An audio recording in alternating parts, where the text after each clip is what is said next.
सुनो बनी हम बताओ तनी। जाए के न मन करे घर से दूर हो, पैसे के कारण बहन पानी मजबूर हो।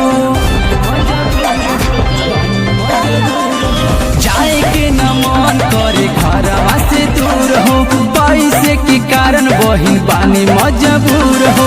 नाही जे कमाईब तो कहाँ से कराई शादी के तोहर बंधन। भैया जाता रात तलंदन के बांधब हम रक्षा बंधन। भैया जाता रात तलंदन के बांधब हम रक्षा बंधन। भैया जाता रात तलंदन के बांधब हम रक्षा बंधन।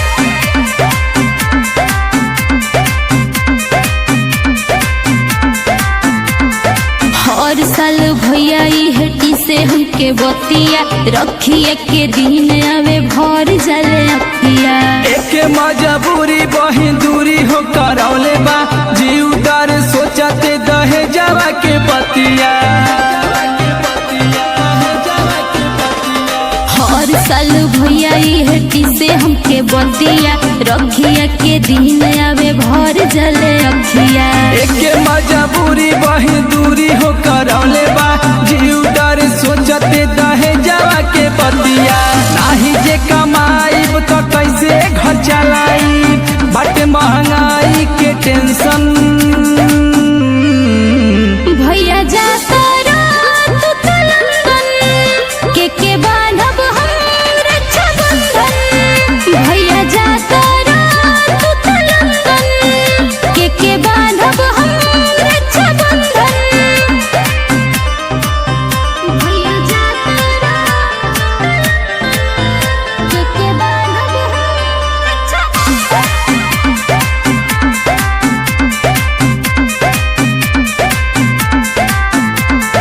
जाता रहता जाए भैया ठीक से कमई हा, हमनी के ना चिंता करी हा, समय से खई हा। जात बानी बहिन हम मनु के भिरिया, बढ़िया से रही लोगन करिहा ना फिक्रिया। हे भैया सुन न हो, बोला बहिन। जाता रहता जाए भैया ठीक से कमई हा, हमनी के ना चिंता करी हा, समय से खई हा। जात बानी बहिन हम मनु के भिरिया, बढ़िया से रही लोगन करिहा ना फिक्रिया।